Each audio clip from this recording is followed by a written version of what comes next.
core of management is understanding where you are, figuring out where you want to be, and using the resources you have to get there.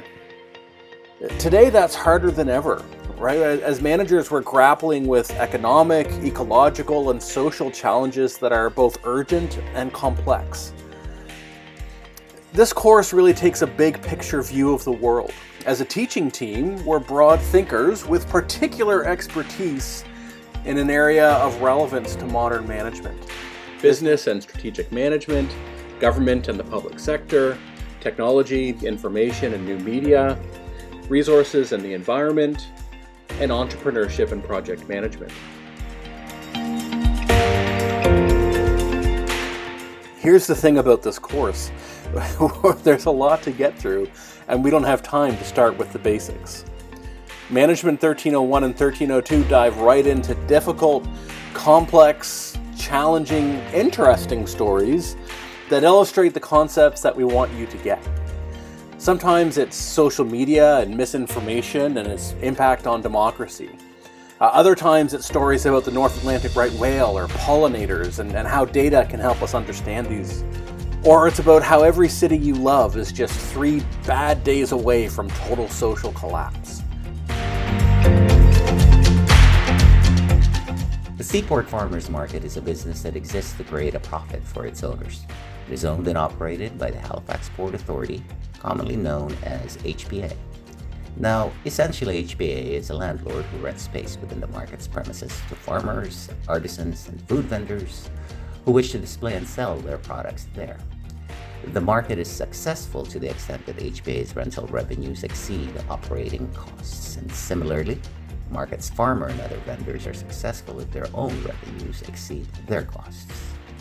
I mean, over time, the reason the government took an interest in the market changed, right? Initially, it was to create a space for necessary economic activity. And then over time, you started to take on other roles, right? The government started to pay attention to things like, how food was prepared and served and made available at the market. Some of the older names kind of give you an idea, right? It was the cattle market and the flesh market. But no one says to their friends, hey, let's go down on a sunny Saturday morning to check out the flesh market anymore, right? And part of that is because health standards, safety standards, food standards, this kind of regulatory role for government took over. So here's an interesting question.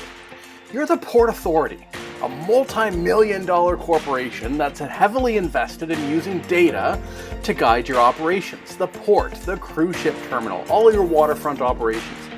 You also operate a farmer's market, where people shop in part because they imagine that they're supporting local farmers and vendors.